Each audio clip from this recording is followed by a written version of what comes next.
So without further discussion, I would love to introduce the four amazing individuals we have with us today, all right now based in Europe. I will start with my friend and the organizer of this amazing artistic collaboration, N'jinga Simone. N'jinga, I will ask you to unmute. And the first question will be for you. And then when we go to each of the artists, we will do we'll allow you to do a brief introduction of yourselves. For all of our guests, today's a little bit different than our typical sessions. We will not be having a breakout session. We have 3 different artists plus the organizer. So we're going to spend time with each of them talking about what they did as part of this big project. And they will be able to show you some of their art. Some is art in progress. Hence, Patricia is there outdoors on the street of Portugal to show us some of what she's doing. But please, we will have time for question and answer. So drop your questions in the chat and then we will integrate them as we go along with the artists. So N'jinga, let us begin with you. Welcome. I'm so happy to see you here. I was happy to see you in person a few weeks ago. I'm sure you'll speak to that. But I would love you to tell us a little bit about yourself and how you came up with this project idea, what you drew to it, and how this past year has been getting to this point right now of painting the world in color, as you like to say. Well, first and foremost, hello everyone, and thank you for being there. This is definitely an extra special moment for me. One, because it's kind of the coming together of a year of volunteer work to make this all happen. This is my version of a sabbatical year. And everyone who's participated in this event has also done so voluntarily. So like Anna said, my name is N'jinga Simone. I'm actually from the States. I was born in Jersey and I grew up between Jersey and New York, which is why it was also important to bring this back to my hometown.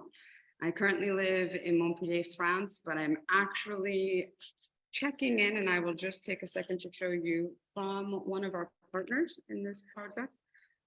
Which is LAC Association. I'm actually in prison right now, speaking to you all. I'll just do a quick pan so you can see the cells. I don't know with the lighting, if you actually can, up there. You can, up there, all the cells. Yep, we can see it. Former prison, by the way, we'll just note that. Former prison that has now been reappropriated and put to different use. The association actually does a lot of different artistic projects and educational workshops here in Portugal. And like I said, they are one of the 19 partners that I wove together over this past year in order to create Tous, Droits dans le mur. I don't know how many people speak French, but in English it means all rights on the wall. And the concept behind it was to create a project that allows art to be at the service of a cause. So this year, for the 2nd year, that cause was international women's rights that have been supported artistically. We had 12 different actions in 4 different countries.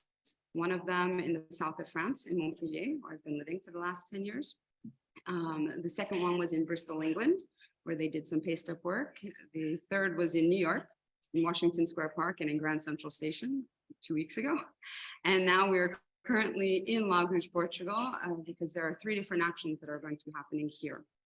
The idea was to create bridges between different entities and different people that might not often frequent one another. There was a health center that is in a lower socioeconomic neighborhood in Montpellier, France, that recently opened. And since we are talking about women's rights in regards to their bodies, which I'm sure everyone knows is a very vast and varied subject, the project touched on a lot of those different topics. It went from health-related topics to body image, to discrimination, to harassment, to transgender rights. We invited, and I say invited because everything was done with private financing. And like I said in the beginning, volunteer work. So we had a limited resource, and also limited space where we were able to do the paste up work. In total, the project brought together 81 different artists from 34 different countries, which is why I chose to sit here, since we have the map of the world behind me. The countries were, from Malaysia all the way of the US, and down in South America with Bolivia and Guatemala, throughout Europe, and 5 different countries in Africa. This was something that was triggered from a personal life moment that I went through last year, and I decided that if we're all there, we've all faced different challenges in life. And the idea was to turn something negative into a positive, to set an example, and to also show that we're all connected and that we're all going through different challenges, and that together we can continue to take a step forward in a positive way. Let's see, what else could I share there? I think that's pretty much the gist of all of it. I did bring a little panel. I don't know if you have this one, Anna, to share, but this was. I do not, but you can send a photo, and I can I can send a photo and send that, but just to give you kind of a gist of some of the images, what we did was, since the budget was limited, and also because having people come from 34 different countries, knowing that some of them are in Iran, Afghanistan, or places where they would not have been able to physically join us, all of the artists sent their work in digital format that we printed in A0 size, which is about, in centimeters, 110 by 81, large poster size. And then we did it in paste up form. The idea was that we literally all could come together. And it was also important to have different cultures and different languages represented, to show that, I mean, we had someone from Russia and someone from Ukraine. It was actually somebody from the Ukraine that introduced me to the artist from Russia. We have people, like I said, Afghanistan, Serbia, Bosnia, I mean, just all over the place. And we could stand artistically side by side. I've been accompanying and developing artistic projects for the last 8 years now. I found my passion in France, which is literally painting the world in color. And art has been one of the rare, if not only, things that I find that we can all be standing in front of it, and we're no longer judging one another. We're allowing the art to create communication bridges between one another. So that's why we decided to go with that. Thank you, N'jinga. So I thought that right before we start, because people were, I think, excited about, seeing some of the work, and we're going to see it with each of the artists, but I thought I'd just share screen and show your Instagram page. And if you can just kind of talk us through what you just described, that would be great as I scroll through the Instagram page. You scroll down, Anna, then we can start from the beginning. Sure. Yes. Because I think it would be, you mentioned a couple of the partners, the 19 different partners, but I think that, to me, one of the most interesting aspects of this project is how your collaborators who have kind of engaged have been, like Olga, of course, we're going to be speaking to her in a moment, but, through the school educational system, and through the, cultural institutions, museum system, and then through the, health partners. And so if you can just tell us a little bit about the pictures. Thanks. So the bottom right, the building that we see there is actually the Palais de Justice, which houses the Court of Appeals in Montpellier, France. That was actually the very first partner, because we actually had done a Tous, Droits dans le Mur last year. It was put together in 2 weeks, and the Minister of Justice and all the Chief Court Justices supported our action. They saw that we were trying to highlight what women were doing in the world. And that's where it started. So we thought it would be nice to be able to start the project from there. We did an installation with 12 different works from 11 different countries in front of it. In the center there, like you said, emails. Yeah, that's right. Wait, do you see my, wait, do you see my email, or do you see the, email? That's okay. Do you see it right now? To draw? So no, it's back. We're good. Okay, give me 1 second. I will have someone edit out that. I thought I was being smart and like separating it. And I guess in separation, it moved to the, I'll say, Amoy, can you just edit that out, please? Not sure the whole world, my emails. Okay, N'jinga, give me a second. How about while you're finding it, I can continue to explain at least what the second image is. Yeah, please, go ahead. So the second one, I'll let Olga speak more to that, but there were educational aspects that were put into play, whether it was at the University of Montpellier, this Zoom call with you at Baruch, or the Marxe school in particular. There was a primary class, and then there was also an after-school program that's done at the local library in Montpellier with a group of students. And the idea was that each group addressed women's rights in regards to their body in an age-appropriate way and in different ways.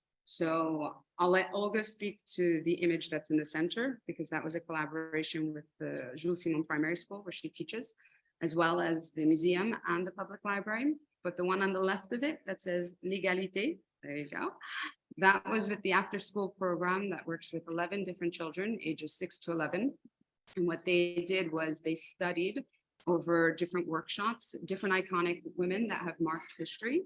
And then what they did was they worked on projecting to imagine what a free and empowered woman would look like in 2033.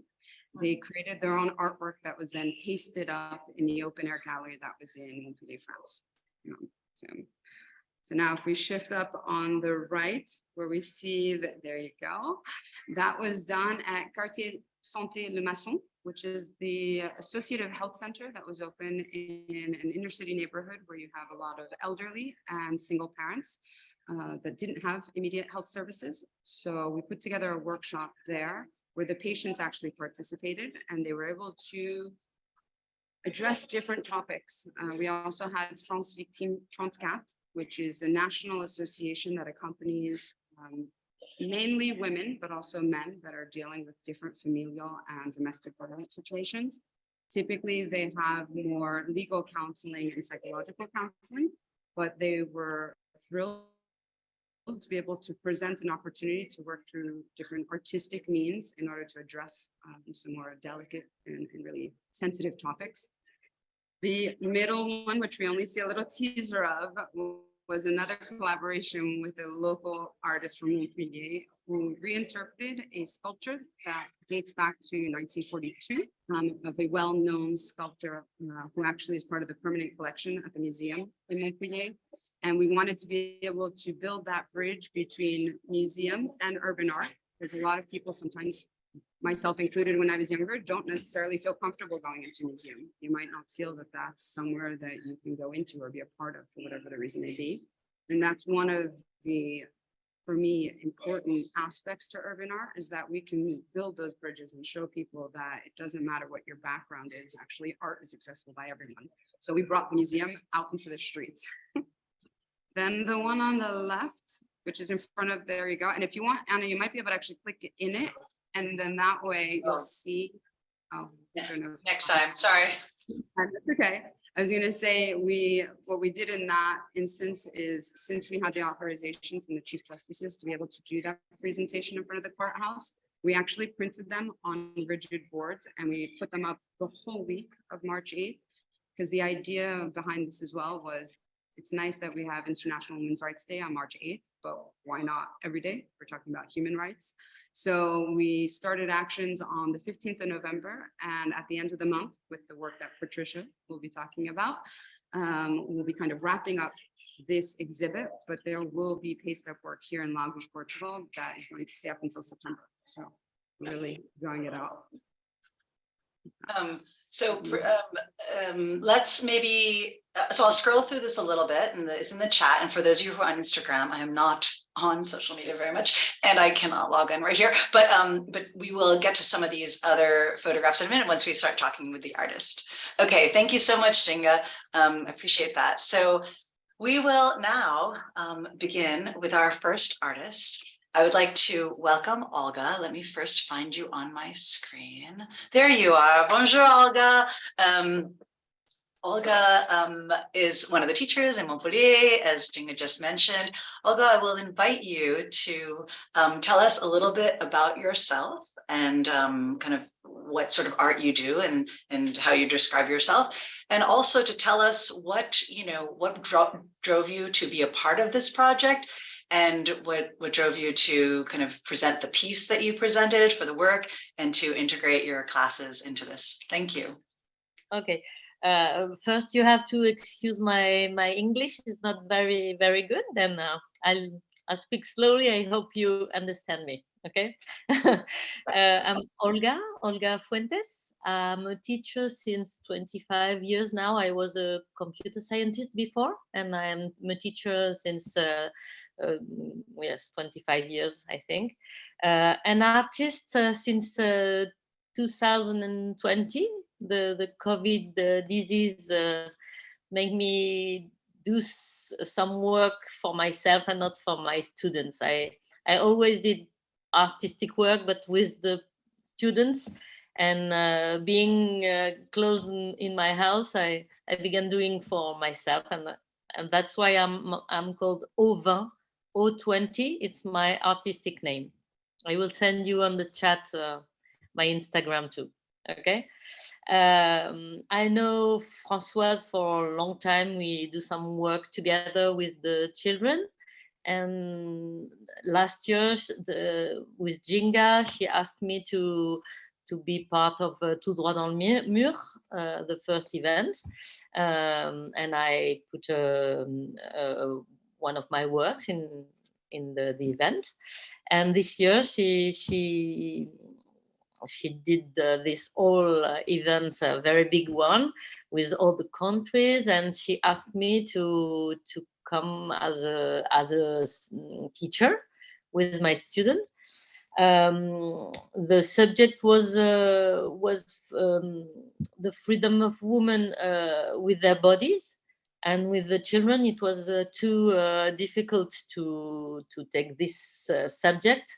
Then I began asking about doing something about equality, gender equality at school, and we began putting all that together, and we started with several works, visiting a museum with several works for the 18th century. 18th century, that's right. 18th weeks. It's perfect, by the way. Your French is, I mean, your English is fantastic, I would say. We discovered them in the Museum Fabre in Montpellier, with the representation of women in this sort of paintings. I can tell you, women were not represented equally with men, and the children saw that, and they saw that, and we began talking about the stereotypes, and doing some works, some philosophical debates. My children are 6 and 7 years. I think it's first and second class for you. And I work with Nathalie. She's not here, but she couldn't be here today, but I will share the video with her after. The children are 9 and 10 years old. I don't know what class is for you. And we put all the students together. They have a big one and a little one, and they do a lot of philosophical debates and role-playing games too, to see how appearance and personality can come together, and see how many stereotypes we see all the days at school in the, comment on dit, la récréation? Recess. Heureusement, je parle un peu de français. Yes, recess time. How they take place, how the girls can't take all the place, because boys are taking all the place, you know. And the space. So like in the schoolyard, and are you describing kind of just how boys run around, for example, and the girls are, okay, merci, thank you for explaining. And we did a lot of work like this, and after they did several tests to represent women and men with equality, how they can do that. And they did some work, and they finally they saw that several activities, sports, hobbies can be represented equally. They asked me to take photos of them, the silhouettes. I can say silhouettes in English, yes. We photographed them, for example, do cooking, you know. They make cooking, and we photographed them. They cut the silhouettes, we saw, because we read a lot of books about equality. We read a book about a little girl. She had a shadow, I think it's the name, a shadow. And we saw that the shadow is the same for a boy and a girl.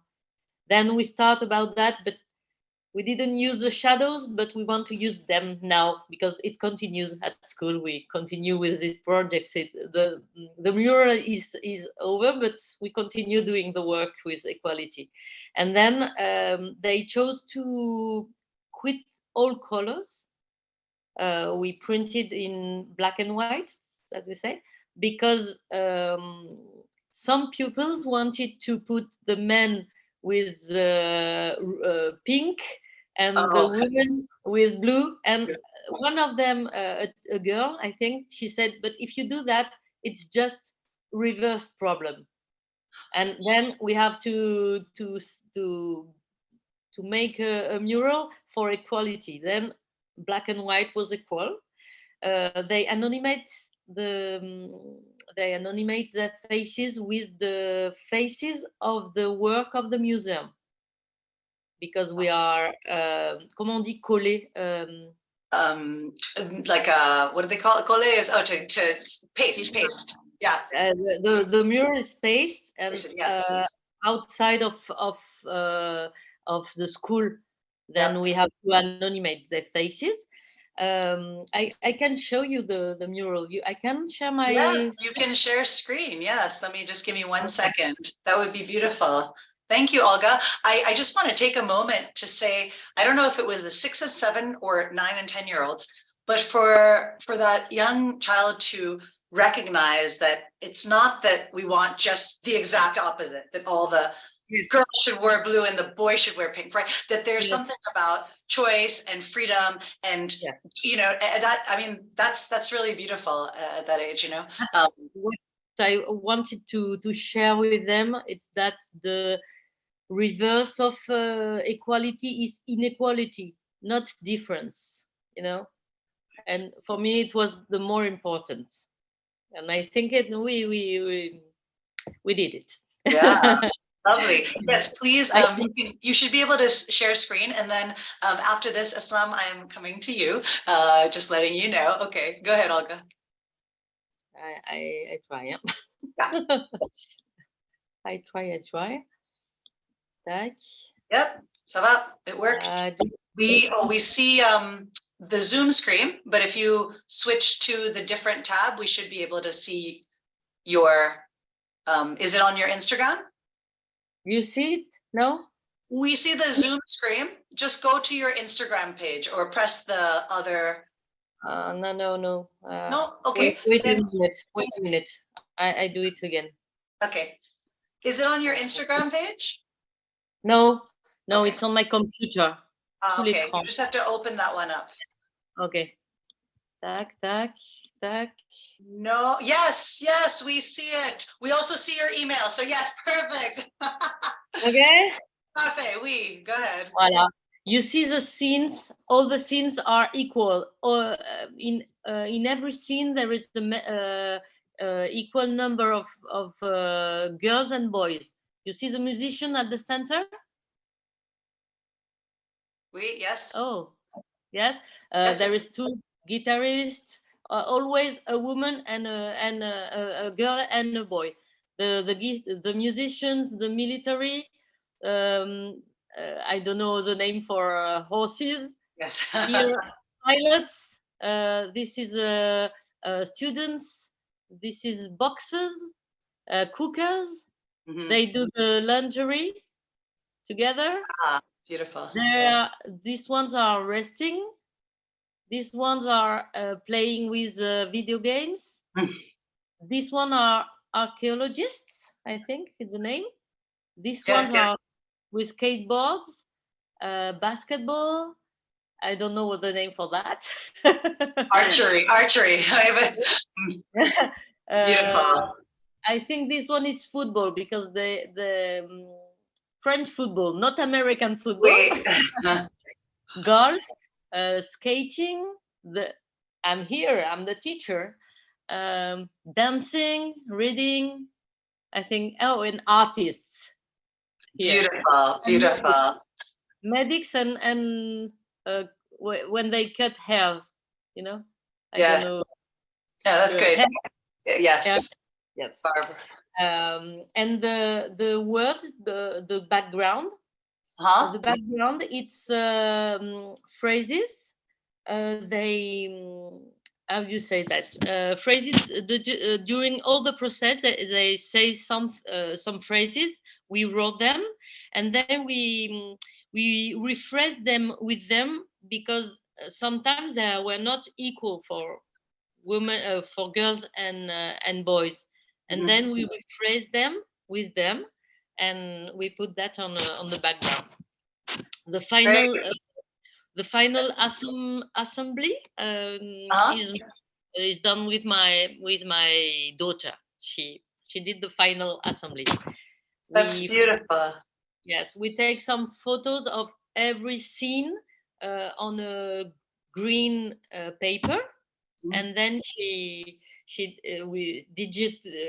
do it with his computer to quit the green and put it on the background. I'm clear or not? No, that's clear and that's perfect. Olga, I'm gonna share screen for a moment to show. I want to make sure that I get to show your work before I switch to Islam right now. So let me just go to the one in New York City. Olga, is your work here?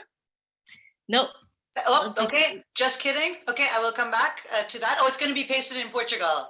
That is correct. Okay. All right. Olga, I will stop here and just say thank you. Merci beaucoup. Okay. Thank you so much for telling us about the projects you've been doing. And now I will welcome Islam to tell us a little bit about himself, why he decided to participate in this project, and why he chose to do the art that he chose to do. Welcome, Islam. You have to unmute. Let's try one more time. Yes. You can hear like this? Yes, we can. Thank you. Go ahead. Okay. My name is Islam. I am Egyptian. I live in France since 2014. Since 9 years. Sorry, sometimes the French avec English. So my work, it's about I do some pop art. I mix my work between modern and the ancient, old paper or old document. I like to work with bunch of books. I hope my English is good. Okay. So I know N'jinga and Françoise since more than 1 year, and it was a chance for me to know them because it's what she do about contact some artists from different country, from different language. It's so much important for us, and I think it's another way to show our work to the people. You know, sometimes we do street art, but with here it's a little bit legal because street art is not legal somewhere, everywhere. So I think it's very good to communication us with other artists from other countries, other language, to see people how they support women everywhere. Especially, I think the man, when you see man support woman, I think it's different when you see woman support woman because it's normal. So I chose one of my piece of art. It's about a girl who reading books. I try to make something simple and beautiful at the same time.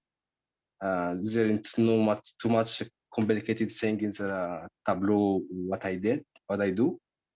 It's just simple message about the right of education of women, especially girl, because in this age, I think if they educated very well, after they will know the right very well aussi. So it was about this, about some countries that women, they haven't any right to education. Voila. Yeah, voila. Let me share your, thank you for sharing that. Let me share your Instagram page. we can see some of your art right here. Would you like to speak about any of the pieces here? I guess you described when you said that you work with books in your pieces. Yes, yes, it's the most of my work. It's about women, as you see, because I find it's a symbol model of beauty, and that's what I want to show in my art all the time. It's a symbol thing, beautiful symbol thing. And yes, as you see here, it's I work with a factory in Belgium. They chose one of my design to make it like scarf for woman, and I love it. Like I want to woman wearing my design in their neck, and it's about my work too, about my passion of woman. There a woman here with in the middle, yes. Yes, this one. It's document I find in Vienna, ancient, old document. It's returned to the more than 100 years before. It's like certificate of marriage. And I drew the woman on this paper. And I think this makes it give something like modern work, but it come from another cycle. Century, yes. Yes, century, yes. Yeah, perfect, beautiful. And how long have you been in Montpellier? I am here since 9 years. Oh yeah, you mentioned that. And how long before that you were in Egypt? Yes, I live all my life in Egypt. I was working like comptable, accounting. Accountant, yes. So yes, since 5 years now, I do art like professional. I love that. I think one thing that's really beautiful and always surprising to me is when I see and I meet artists who have had these other careers or continue to have other careers. Olga, you mentioned you had done, right, computer, that whole other life and accounting, and it just gives some of us hope who work in non-artistic professions that deep inside of us we have this artist waiting to come out. Islam, thank you so much for that. And now we will go to our last artist, Patricia. We'll have a little time at the end for some questions, so please drop them in the chat for Olga, Islam, or Patricia. Welcome. We see that you are outside and that you are busy painting the world in color. So welcome. Please tell us a little bit about yourself and what you're doing right now. Hi, right now I'm painting. Hi, I'm Patricia from Portugal. Nice to meet you. Right now I'm doing a wall. It was actually Sophia that's helping me out, who first, I don't see her, oh, she's there, who first approached me with this wall. And she said it was for the women's rights movement. And I automatically said, yes, of course, let's do it. Yeah, so I'm a painter. I do canvases, street art, digital paintings. Usually I paint women and animals. So this was, I don't want to say this was easy. It was a fluid process for me to come out with the idea for this wall. I will show you in a minute. I did this piece. It's about the fact that women have been voiceless and blinded about their rights for over the centuries, and it will have a bird when we finish it, and that's about liberation. I will show you. We're doing it still. This is one part, the blind woman. This will be the bird. And this is the voiceless woman. And she's not done yet. This is a work in progress, of course. So yeah, I mean, we have not achieved gender equality in any country of the world. Female genital mutilation is still a thing. Here in Portugal, we have a lot of numbers of femicide, many women being killed by men. So, I mean, and there's a lot more, yeah. So this is very important to me. I'm an activist as well for women's rights, human rights, animal rights too. So yeah, for me this was I'm completely in. I love the project, and after that I met N'jinga, and yeah, it all made sense, and I'm super proud of being part of this. Yeah, I don't know. So much. No, that's perfect. That's beautiful. That's beautiful. And you grew up in Portugal? You're there now and you grew up there? Yeah, I did. I was born in Lisbon. Now we're in the south. We're in the south of Portugal, and my dad's from here, from the south, so I'm very familiar with this. And yeah, I had another job as well. I used to work as a creative and advertising as a copywriter for 8 years, and I went to college with I learned other stuff completely different: veterinary school, architecture, journalism, and nothing had to do with art. But I felt the urge to become an artist, and here I am painting walls. Here you are. And Patricia, can you tell us just a little bit? N'jinga had mentioned earlier about the association where she is sitting right now and that you're connected with. I know it's not right. It's kind of close to where you are, right? Yeah, we're in Lagos. I'm going to introduce you to Sophia. She's kind of shy, but she can speak for Lagos. Hi, Sophia. Hello. So so what can you say about LAC and the associations? They do a lot of projects with kids, with artists. I met Sophia this summer in an art project that they do each year involving 5 or 6 street artists to spend 2 weeks in prison and work on the walls and create the exhibition and do something outside for the city. Yeah. So we've been donated many walls. That's why we got this one. It was easy. And yeah, and it's getting really nice to get involved with the city in an artistic way. Yeah, and especially with the kids now, we have this education program, and they come to prison and they get to go to workshops, and just to open a bit of the minds. So it's nice. Art has a huge role to play with everything, really, to change mentalities, human rights, women's rights, you name it. So we have a role to play, I think. Yeah. I guess. Yeah, it's a step. Small steps, right, across the world. Yeah. Well, Sophia, obrigado. Thank you so much for joining us, and Patricia.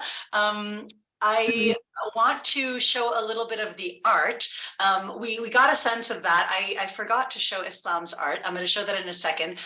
Please put your questions in the chat for any of our artists, or be ready to unmute in a moment if you have a question.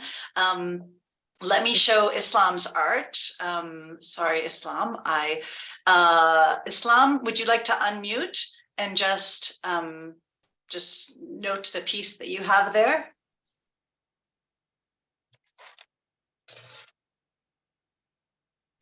This is your piece, right? The one to the right, Islam? Yes, it is a girl who holds a book. Mm-hmm. And can you tell us what is the title? I can't read it from here. Is there a particular title there, or these titles that you have any significance? It's about the painting. All the painting are drawing by ink, except the cover of the book in her hand. It's true cover. I cut it and I passed it in the tableau. Mm-hmm. And I think about science. You say that last part one more time. It's about science. It's Science. About science. Yes, yes. Beautiful. Yes. And then let me just see if I have one more to share. And then I do have a few photos. Here's another one. N'jinga and Francoise, who is here as a guest, and a few other folks came to New York City a few weeks ago. What they could not find is a wall to be donated easily yet. And so they just went into different spaces in New York and just held up some of the work. And that will be kind of proud of the, if you go to the Instagram page, you'll hear more about that. And then finally, oh, go ahead, Jingo. Why don't you say a few words while I drop some things in the chat? Go I ahead. was going to say, if you go back to that picture for 1 second, just because we're talking about girls' rights and education, to Yes. add a little side note. So the other picture that's next to Islam's there is actually a young woman that participated last year as well, who was in Kabul, where I think it's 12 now is the limit for girls to be able to go to school. And that's why we put both of their work side by side, because here are two different people from different countries who are both also men and women fighting for girls' rights. And that's what that piece is next to it. Just thought I'd add that in there. Thank you so much. And then the last thing I'll just show, I know it's, here is the mock-up. Do I have the mock-up open? Oh no, here, yeah, is this the mock-up, I think, Patricia? This was the mock-up, perhaps, perhaps not. Let me see if I have some. You're in. Oh, that was the actual piece, right? Yeah, that's the actual piece. I have. I don't know. That's the mock-up, right? Perfect. Thank you, Sophia. But this, I love this piece. Just to see you in the midst of doing that and literally painting the world in color and bring this, you know, we here in New York City have some areas with outdoor art, but not as many as other cities on average. But thank you so much for the last few moments. I see that there may be 1 or 2 questions in the chat. For all the artists today, and N'jinga, I want to let you know that you've been getting a lot of love, which is these hearts in Zoom and in the chat that you may not have been able to see the whole time. But there's one question, I think, from Sonia. Oh, no, actually, it was just a thank you. There were many thank yous and other things here. Would anyone like to unmute and ask a question or just make a comment or thank our artists? Go ahead. I would love to. Hi, all of you are doing such amazing work. Thank you so much for the inspiration. My question is specifically for Islam.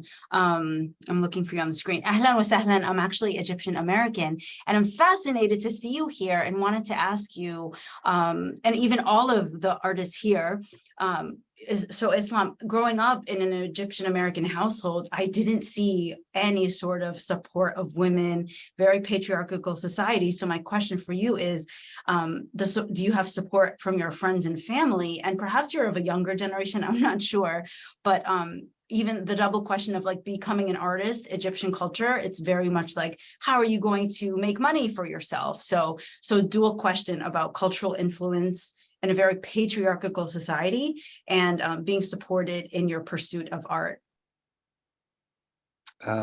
Okay, welcome. Ahlan wa sahlan. I was growing up by my father. He was journalist, photographer. So I think he gave me taste of the art by an indirect way. My uncle, he was artist too, so he started with me to show me how to draw and all this.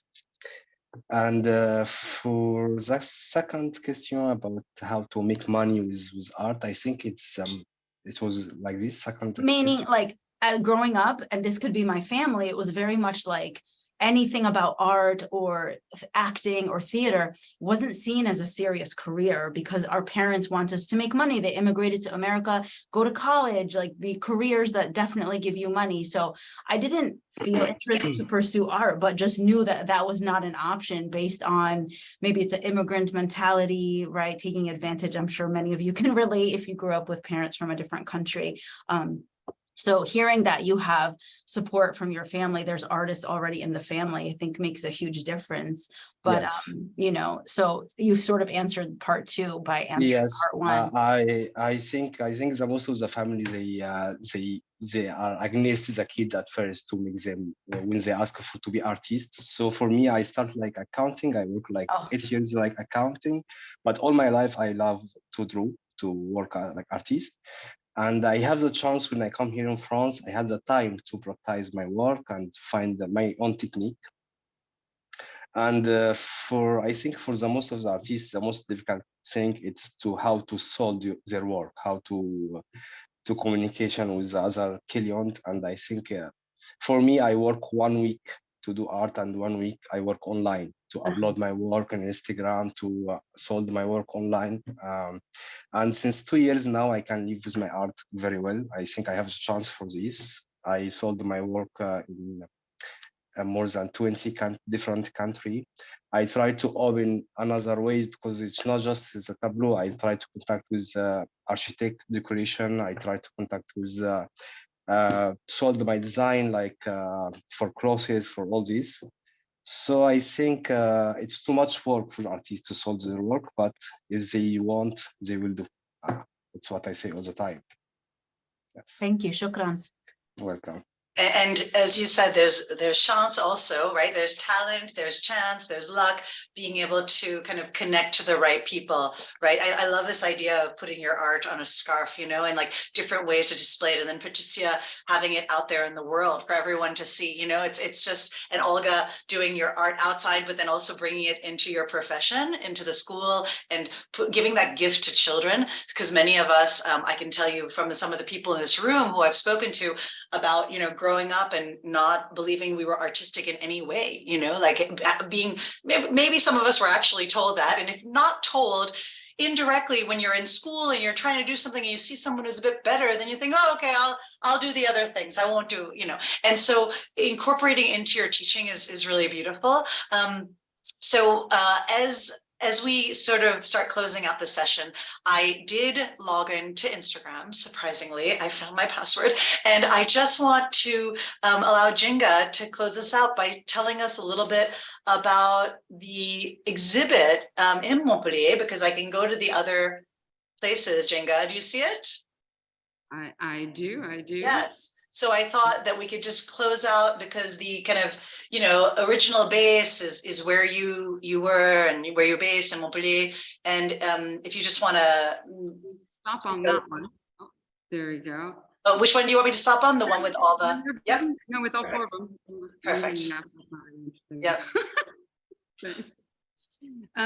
So actually in front of us, we've got 4 different artists, because we counted the graphic designer as one of the artists, who's actually from Guinea-Conakry, and who now lives in France. And another example of someone who actually did her studies in architecture, and then shifted and tapped into her artistic side. And that's her passion now that she goes with.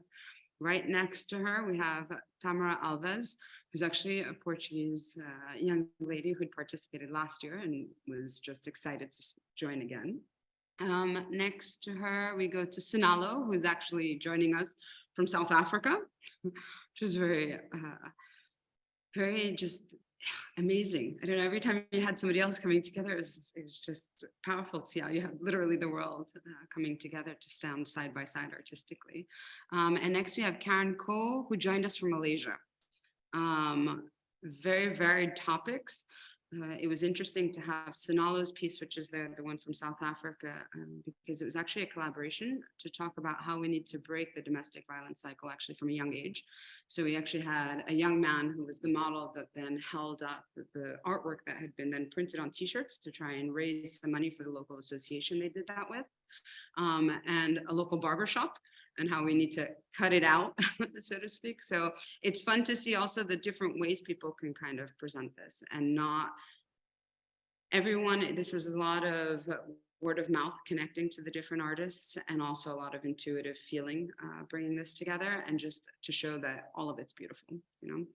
And then if you switch just real quick to the other sides, if you wanted to, we had that one there is I Wrote Someone actually who was talking about domestic violence in Iran. It's a piece that's right there. The colorful one that I think is after that one is Emotional Waterfall, who was joined us from England. And then we have Regina, who's from Guatemala, and that was directly in regards to femicide. So honestly, the topics were just so vast, which was, yeah, fantastic.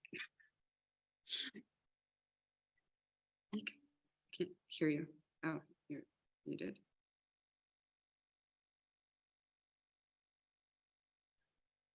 Thank you. Let's start one more time. I wanted to say thank you to each and every one of you who are here today. First of all, our participants. Without you, this would not be our fun DEI Friday. N'jinga, you want to say something first? Go ahead. Because I see Sonia, who thank you for putting that in the chat, because yes, Anna as well. Thank you for your artistic side and bringing this together, because what most of you possibly don't know, Anna and I actually met through a practical philosophy class 2 years ago. And as a result of that connection, I got to be presented into her work that she does as an educator, but then also kind of get to tap into that art side. And it's very beautiful to see you now bringing this all together for us to be present here. And then also your show that you got to do there in New York, just a shining example that, you know, if you have a creative side, definitely tap into it and don't be afraid to just put it out there. It will speak to somebody, and honestly, it makes a huge difference. That's why it's also nice to see everyone coming together in support of this, because we're all painting the world in color in our own unique way. And it's coming together that kind of adds that strength and that force and support to others to kind of keep taking steps forward. N'jinga, you closed us out better than I could. So thank you very much for that. That was beautiful. I won't say anything more except to thank all of our guests. We are so honored really to have you here, bringing yourselves, bringing the art that you put into this world and sharing with us kind of what, you know, what drives you and what you think about women's rights and women's rights over their bodies and girls and children's rights. And I will say thank you to those of you who are watching later on video, and we hope that you will join us at another DEI Friday. Thanks.